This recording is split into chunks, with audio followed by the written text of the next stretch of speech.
Lelaki abadi dari zaman kerajaan Pajajaran tapi menderita. Pada masa kejayaannya, kerajaan Pajajaran berdiri megah di antara hamparan hutan tropis yang lebat dan pegunungan yang menjulang tinggi. Kerajaan ini terletak di wilayah yang subur, di mana aliran sungai-sungai besar membelah lembah-lembah hijau yang dipenuhi dengan sawah-sawah dan ladang-ladang yang luas. Langit biru cerah sering kali dihiasi dengan burung-burung yang berterbangan, sementara aroma wangi dari kebun-kebun bunga dan rempah-rempah memenuhi udara.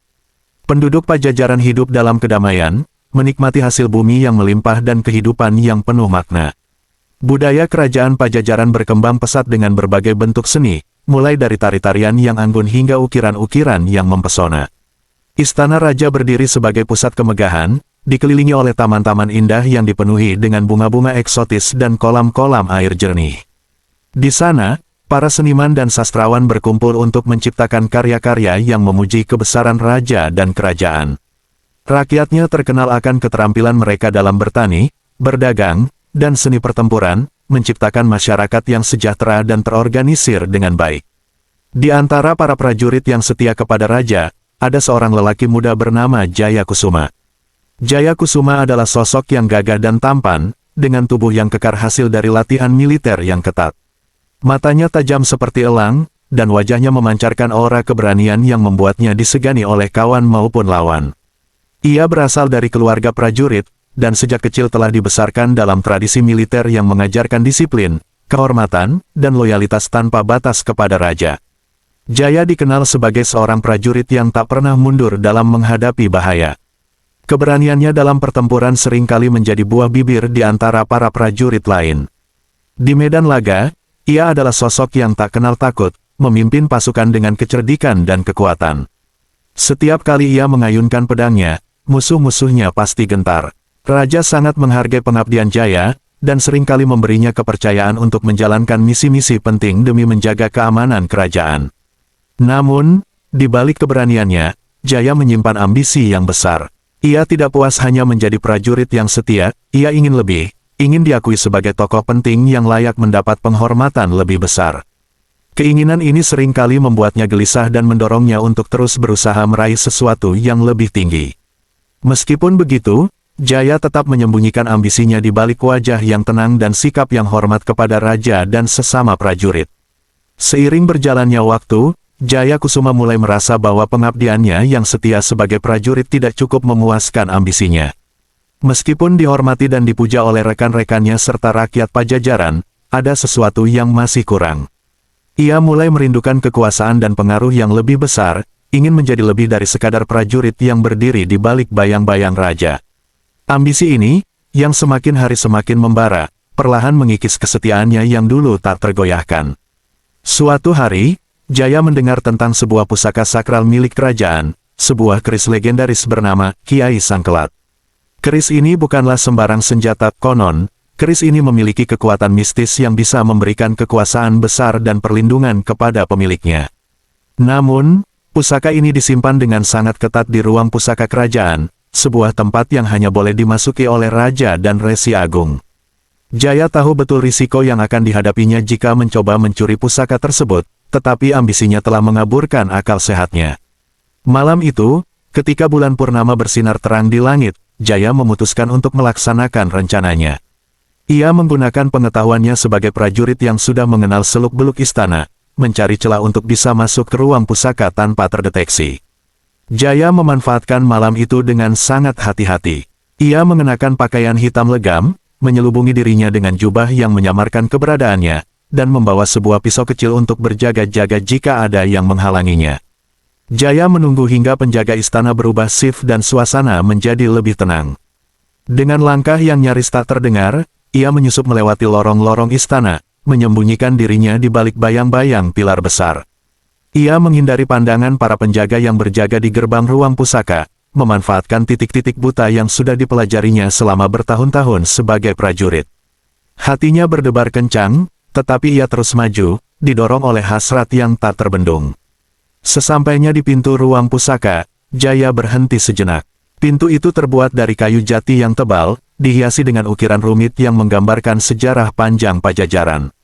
Di depan pintu, terdapat dua penjaga yang berdiri kokoh, tak bergeming sedikit pun. Jaya tahu bahwa untuk membuka pintu itu, ia membutuhkan kunci khusus yang hanya dimiliki oleh Resi Agung. Tanpa kehilangan akal, Jaya memutuskan untuk menunggu hingga pergantian penjaga berikutnya, di mana penjaga lama akan pergi sejenak untuk menyerahkan tugas kepada yang baru. Ketika momen itu tiba, Jaya bergerak cepat. Dalam sekejap, ia melumpuhkan salah satu penjaga yang baru tiba dengan pukulan di belakang leher, membuatnya pingsan seketika. Dengan cepat, ia mengenakan pakaian penjaga tersebut dan mengambil kunci dari pinggangnya. Dengan hati-hati, Jaya memasukkan kunci ke dalam lubang pintu dan memutarnya. Pintu berat itu berderit pelan saat terbuka, mengungkapkan sebuah ruangan yang penuh dengan pusaka-pusaka kerajaan yang berkilauan di bawah cahaya obor. Di tengah ruangan, diletakkan keris Kiai Sangkelat di atas sebuah altar yang dijaga oleh energi mistis. Jaya melangkah mendekat, merasakan aura kekuatan yang terpancar dari keris tersebut. Ia tahu bahwa tindakan ini akan membawa konsekuensi besar, tetapi hasrat untuk memiliki kekuasaan sudah membutakannya. Dengan tangan gemetar, ia mengulurkan tangan dan meraih keris tersebut. Saat tangannya menyentuh gagang keris, sebuah aliran energi kuat mengalir melalui tubuhnya, seolah-olah keris itu mengakui Jaya sebagai pemilik barunya. Setelah mencuri keris Kiai Sangkelat dari ruang pusaka, Jaya Kusuma berusaha melarikan diri dengan cepat. Namun, tindakan yang dilakukan di tengah malam itu tidak luput dari pengawasan kekuatan mistis yang menjaga pusaka kerajaan. Saat ia meninggalkan istana, Jaya merasakan ketegangan yang semakin memuncak, tetapi ia mencoba menenangkan dirinya, yakin bahwa rencananya akan berhasil. Sayangnya, keberhasilan Jaya hanya berlangsung sesaat. Ketika fajar mulai menyingsing, berita tentang hilangnya keris Kiai Sangkelat tersebar ke seluruh penjuru istana.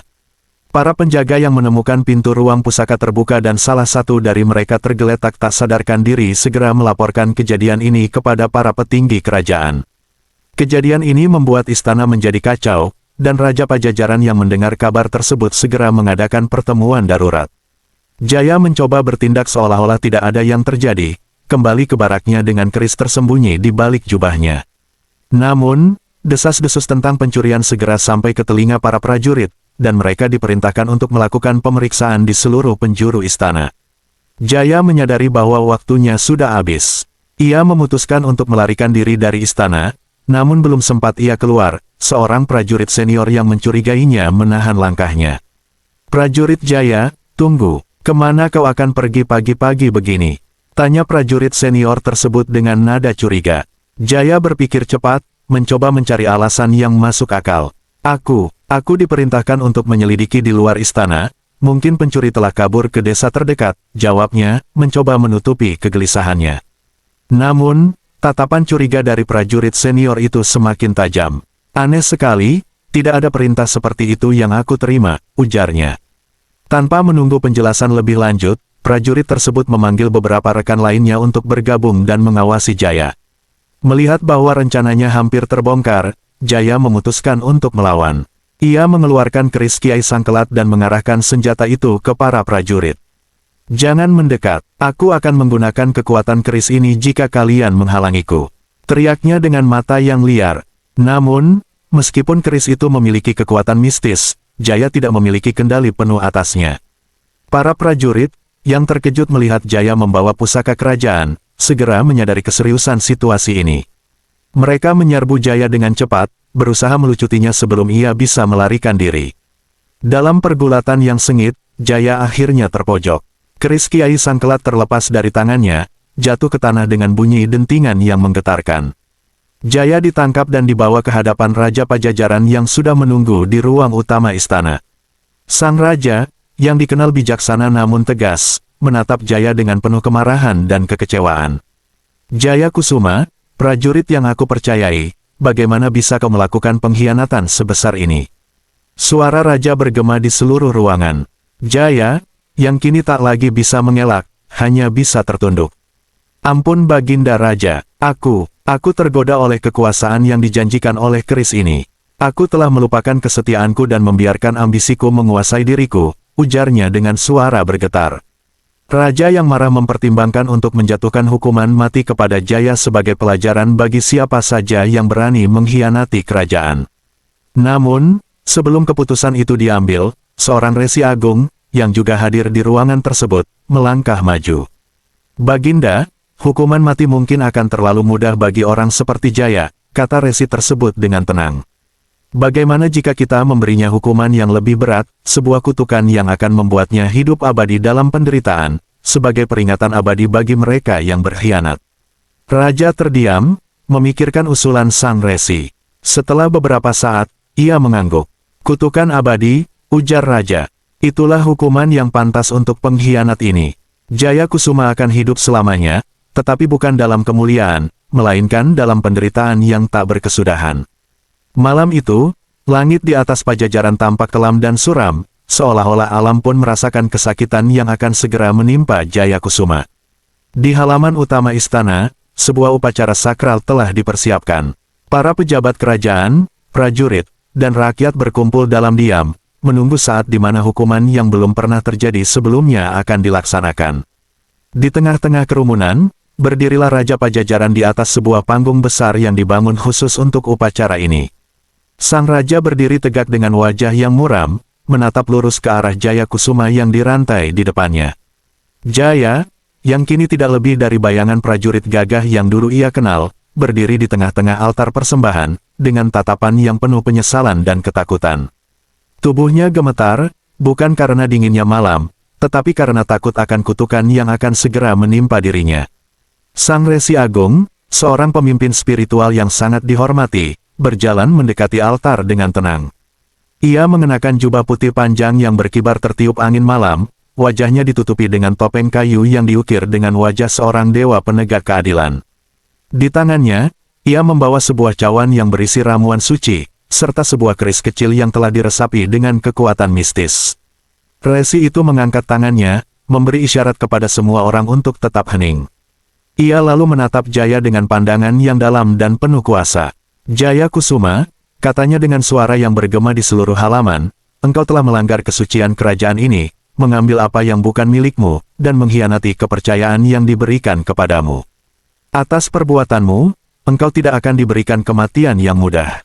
Sebaliknya, engkau akan menerima hukuman abadi yang akan menjadi peringatan bagi semua orang yang menyaksikannya. Dengan perlahan, sang resi menuangkan ramuan suci dari cawan ke atas kepala Jaya. Ramuan tersebut mengalir turun, menetes di wajah dan tubuhnya, memberikan sensasi panas yang membakar. Jaya meringis kesakitan, tetapi ia tetap berdiri di tempatnya, terikat oleh rantai yang kokoh. Setelah itu, sang resi mengambil keris kecil di tangannya dan mulai menggoreskan simbol-simbol kuno di tubuh Jaya. Setiap goresan terasa seperti bara api yang membakar dagingnya. Simbol-simbol ini bukan hanya tanda biasa, melainkan mantra kutukan yang akan mengikat tubuh dan jiwa Jaya pada penderitaan yang tak berkesudahan. Sang resi mengucapkan kata-kata kutukan dalam bahasa kuno, suara mantranya bergema dengan kekuatan magis yang luar biasa. Mulai hari ini, kata resi dengan suara yang dingin dan menggetarkan, kau akan hidup selamanya. Namun, keabadianmu adalah sebuah kutukan. Setiap hari yang berlalu, tubuhmu akan merasakan sakit yang tak terhingga. Luka-luka yang tak kasat mata akan menggerogoti dirimu, seolah-olah kau disiksa oleh ribuan pedang yang tak terlihat. Tidak ada obat, tidak ada penyembuhan, dan tidak ada akhir dari penderitaanmu. Setiap napas yang kau hirup akan menjadi beban, dan setiap detik yang berlalu akan menjadi siksaan. Kau tidak akan bisa mati, tetapi kau juga tidak akan pernah merasakan kedamaian. Seketika itu juga, Jaya merasa tubuhnya dilanda oleh rasa sakit yang luar biasa. Sakitnya tidak berasal dari luka fisik, melainkan dari dalam, seolah-olah jiwanya sendiri sedang dirobek-robek. Ia berteriak kesakitan, tetapi tidak ada yang bisa membantunya. Wajahnya memucat, keringat dingin membasahi seluruh tubuhnya, dan matanya membelalak, penuh dengan horor yang baru saja dimulai. Para pejabat kerajaan dan rakyat yang menyaksikan upacara tersebut hanya bisa menatap dengan ngeri, melihat bagaimana seorang manusia dikutuk untuk hidup dalam penderitaan selamanya. Mereka semua tahu bahwa ini adalah hukuman yang lebih buruk daripada kematian. Jaya Kusuma, prajurit yang dulu disegani, kini telah menjadi simbol pengkhianatan dan keserakahan, dan nasibnya akan menjadi cerita yang diceritakan turun-temurun sebagai peringatan bagi mereka yang mencoba menentang kehendak para dewa dan penguasa. Upacara pun berakhir dengan sang resi yang menurunkan tangannya, tanda bahwa kutukan telah sempurna. Jaya, yang kini terbaring di tanah dengan tubuh yang masih terikat, hanya bisa merintih kesakitan, menyadari bahwa penderitaan ini akan terus berlanjut, hari demi hari, selama-lamanya. Setelah upacara kutukan yang mengerikan itu, malam semakin larut, dan keheningan yang mencekam menyelimuti seluruh istana Pajajaran. Jaya Kusuma terbaring lemah di tanah, tubuhnya masih terikat rantai, merasakan rasa sakit yang tak terhingga menjalar di seluruh tubuhnya. Setiap napasnya adalah siksaan, dan jiwanya yang dulu penuh dengan ambisi kini diliputi oleh penyesalan yang mendalam. Ia tidak lagi merasa sebagai manusia, melainkan sebagai makhluk terkutuk yang akan menjalani penderitaan abadi. Raja Pajajaran, yang berdiri tegap di hadapan rakyatnya, memerintahkan para prajurit untuk membawa Jaya keluar dari istana. Suaranya penuh dengan ketegasan dan kekecewaan yang mendalam, bahwa dia pergi dari sini. Tempatkan dia jauh dari kerajaan, di mana kutukannya tidak akan mencemari tanah ini. Dengan hati yang berat, para prajurit yang dulu menganggap Jaya sebagai rekan dan pemimpin mereka, kini terpaksa menjalankan perintah raja. Mereka mendekati Jaya dengan raut wajah yang tidak dapat menyembunyikan rasa iba, tetapi juga kewaspadaan. Tanpa berkata apa-apa, mereka melepaskan rantai yang mengikat tubuh Jaya, namun tetap menggiringnya dengan hati-hati, seakan takut kutukan itu bisa menular. Jaya, yang tubuhnya lemah dan pikirannya dilanda oleh penyesalan mendalam, mencoba bangkit dari tanah. Setiap gerakan kecil membuatnya meringis kesakitan, seolah-olah tulang-tulangnya dihancurkan dari dalam. Namun, meski tubuhnya hampir tidak sanggup berdiri, ia dipaksa untuk berjalan, meninggalkan tempat yang dulu ia sebut rumah. Prajurit-prajurit itu menggiringnya melewati lorong-lorong istana yang megah, lorong-lorong yang dulu ia lewati dengan penuh kebanggaan sebagai prajurit yang disegani. Setiap langkah terasa seperti 1000 tahun lamanya, dan setiap bayangan di dinding seakan mengejeknya dengan keheningan yang mematikan. Tidak ada yang berani menatapnya langsung, tetapi bisikan-bisikan penuh kengerian dan rasa kasihan terdengar di antara para pelayan dan penjaga yang melihatnya berlalu. Setelah berjalan cukup jauh, mereka tiba di gerbang utama istana. Di sana, Jaya melihat bahwa seluruh penduduk kerajaan telah berkumpul, menunggu dengan napas tertahan. Mata mereka dipenuhi dengan campuran antara rasa takut, kebencian, dan simpati. Mereka semua tahu apa yang telah dilakukan Jaya, dan mereka semua tahu bahwa hukuman yang diterimanya lebih mengerikan daripada kematian itu sendiri. Seorang prajurit senior yang memimpin pengusiran ini, melangkah maju dan berbicara kepada Jaya dengan suara yang berat. Jaya Kusuma, atas perintah Raja Pajajaran, kau diusir dari tanah ini. Kau tidak akan pernah kembali, dan tidak akan ada tempat di kerajaan ini yang akan menerimamu. Hidupmu sekarang adalah penderitaan, sebagaimana yang telah kau pilih dengan keserakahanmu. Tanpa menunggu jawaban, prajurit itu memberikan isyarat kepada 2 orang lainnya untuk menggiring Jaya keluar melalui gerbang besar itu. Jaya hanya bisa menunduk, tak sanggup menatap orang-orang yang pernah ia lindungi dengan nyawanya. Langkah kakinya terasa berat, setiap tapaknya mengingatkannya pada dosa besar yang telah ia lakukan. Begitu melewati gerbang, Jaya mendapati dirinya berada di luar istana, di dunia yang tampak begitu asing dan dingin. Udara malam yang menusuk tulang menambah penderitaannya. Ia dipaksa berjalan lebih jauh keluar, menuju hutan lebat yang tidak jauh dari perbatasan kerajaan. Hutan itu dikenal sebagai tempat yang penuh dengan bahaya, di mana banyak makhluk liar dan roh jahat berkeliaran. Setelah mencapai pinggiran hutan, para prajurit yang mengawalnya berhenti. Salah satu dari mereka, dengan wajah penuh kesedihan, berkata, "Ini adalah akhir dari perjalanan kami bersamamu, Jaya. Semoga kau menemukan kedamaian, meskipun kami tahu itu tidak akan mungkin terjadi." Tanpa menunggu jawaban, para prajurit itu berbalik dan kembali ke istana, meninggalkan Jaya sendirian di kegelapan hutan. Jaya berdiri di sana, sendirian, dengan rasa sakit yang terus menyiksanya dari dalam. Ia tahu bahwa ini adalah hukuman yang pantas untuk dosa yang telah ia perbuat, tetapi kesadaran itu tidak mengurangi rasa penderitaan yang ia rasakan. Dalam keheningan malam, Jaya melangkah masuk ke dalam hutan, memulai kehidupannya yang baru sebagai seorang yang terusir, terkutuk untuk hidup dalam penderitaan abadi. Setelah diusir dari kerajaan Pajajaran, Jaya Kusuma memulai perjalanan panjangnya yang tak berujung. Ia berjalan tanpa tujuan, menembus hutan-hutan lebat, mendaki gunung-gunung tinggi, dan menyusuri pantai-pantai yang sepi. Setiap langkahnya terasa berat, tidak hanya karena rasa sakit fisik yang terus menghantuinya, tetapi juga karena beban penyesalan yang tak kunjung hilang dari hatinya. Tahun demi tahun berlalu, namun bagi Jaya, waktu seolah tidak berarti apa-apa. Ia menyaksikan perubahan yang terjadi di sekelilingnya, desa-desa kecil yang berkembang menjadi kota, kerajaan-kerajaan yang dahulu berjaya kini mulai runtuh, dan perang yang tak ada habisnya merebut kekuasaan di Nusantara. Ia melihat manusia-manusia lahir, tumbuh, dan mati, sementara dirinya tetap terperangkap dalam tubuh yang tak mengenal tua atau mati. Jaya seringkali mencoba mengakhiri hidupnya, berharap bisa terbebas dari kutukan yang mengerikan ini. Suatu ketika, ia berdiri di tepi jurang yang dalam, dengan angin kencang menerpa wajahnya. Di bawah, ombak besar menghantam bebatuan dengan kekuatan yang mengerikan. Dengan putus asa, Jaya melompat, berharap bahwa tubuhnya akan hancur berkeping-keping dan jiwanya akan terbebas. Namun, alih-alih mati, tubuhnya terhempas ke bebatuan dan ia bangkit lagi dalam keadaan utuh, hanya rasa sakit yang semakin menusuk yang menemani. Di lain waktu, Jaya menenggak racun yang paling mematikan yang ia temukan di sebuah desa. Racun itu perlahan-lahan mengalir melalui pembuluh darahnya, merobek tubuhnya dari dalam, membuatnya menderita dalam kesakitan yang tak tertahankan. Tapi lagi-lagi, tubuhnya sembuh dengan sendirinya, meninggalkannya dalam penderitaan yang lebih besar. Setiap usaha untuk mati hanya memperpanjang siksaan yang ia rasakan. Ketika perang berkobar di berbagai penjuru Nusantara, Jaya bergabung dengan pasukan demi pasukan, berharap kematian akan menemukan dirinya di medan perang. Ia bertempur dengan keberanian yang tak tertandingi, menyerang musuh dengan kekuatan yang luar biasa, seolah-olah ia tak kenal takut.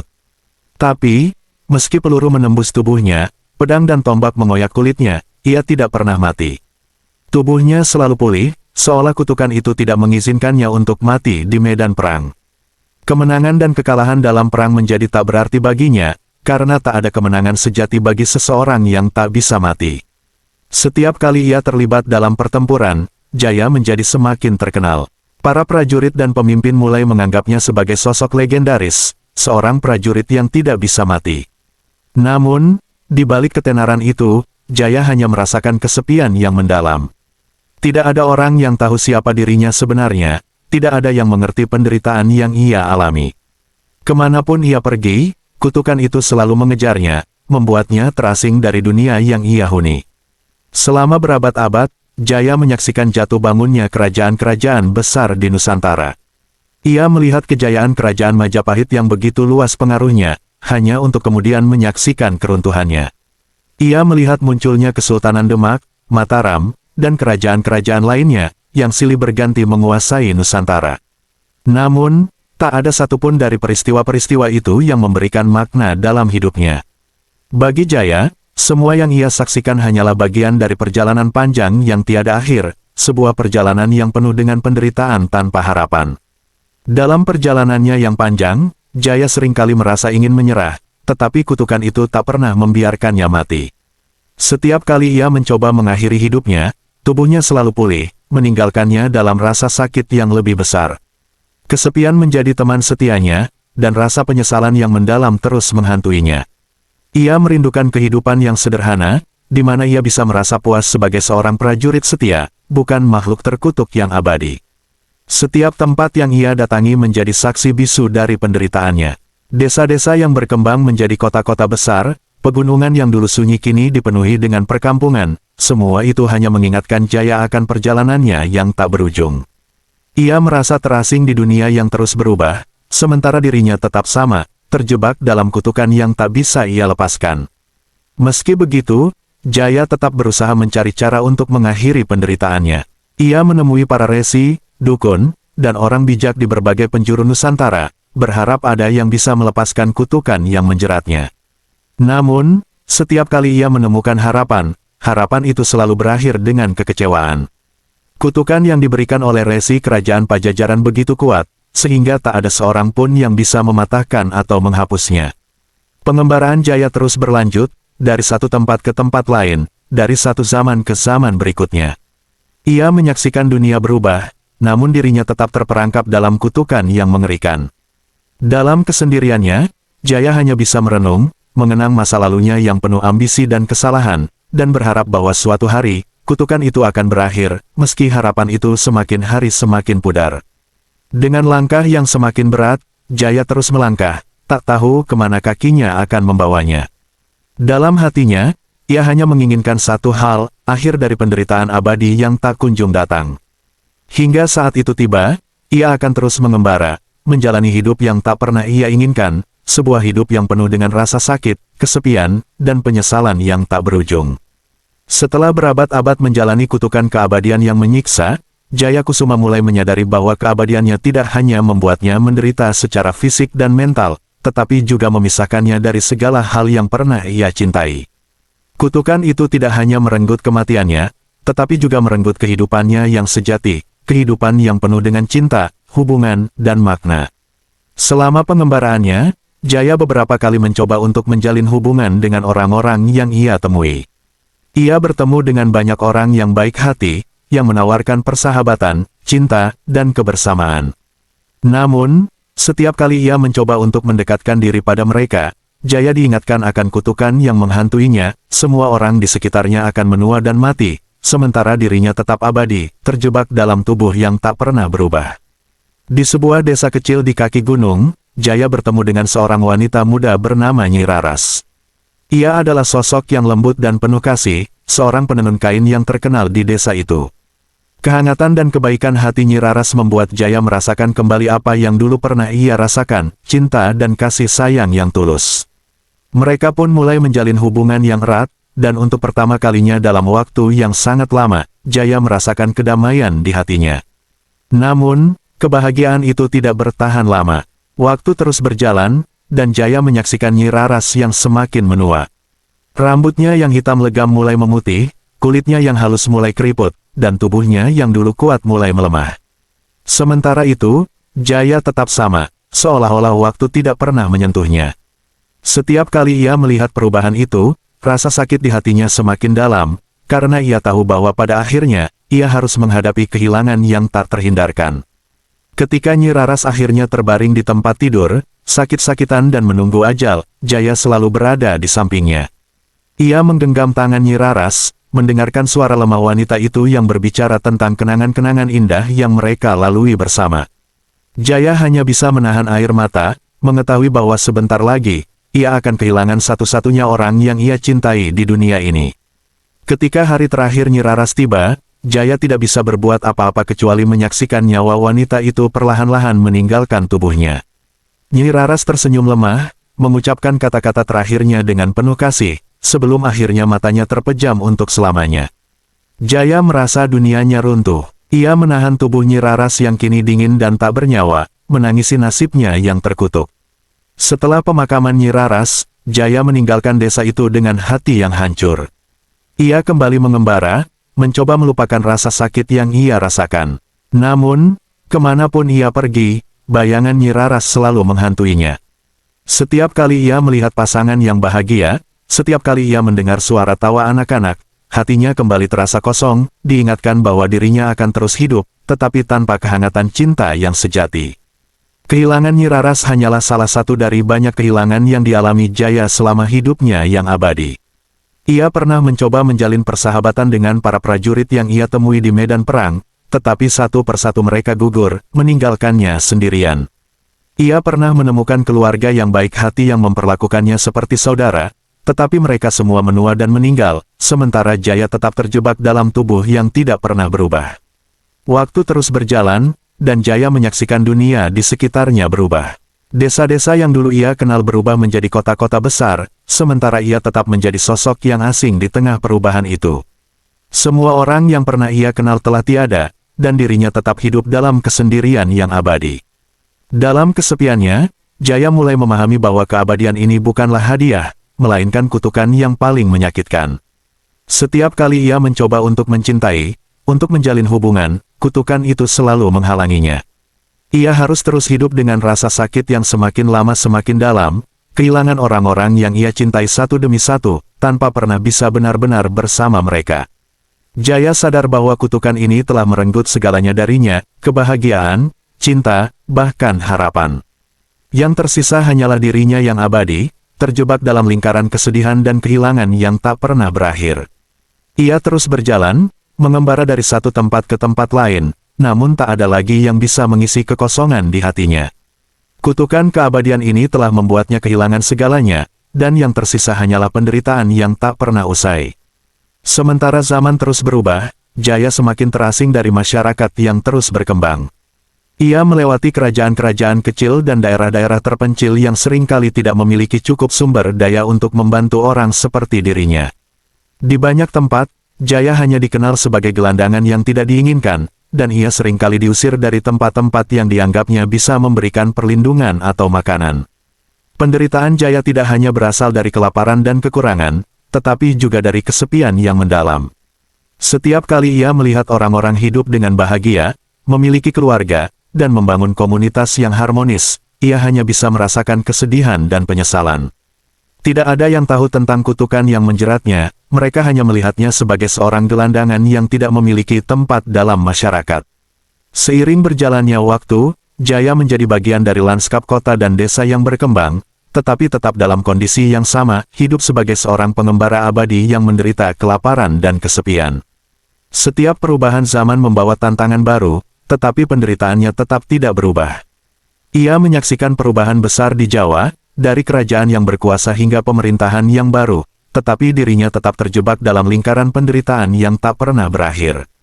Kini, Jaya Kusuma masih menjalani hidupnya sebagai seorang gelandangan yang abadi, terus mengembara melintasi tanah Jawa yang terus berubah. Ia melihat pergeseran zaman dan perubahan masyarakat, tetapi tidak pernah benar-benar menjadi bagian dari dunia yang terus berkembang. Keberadaannya yang abadi telah membuatnya menjadi saksi bisu dari perubahan besar dalam sejarah, namun penderitaan dan kesepian yang ia rasakan tetap menjadi beban yang tak pernah hilang.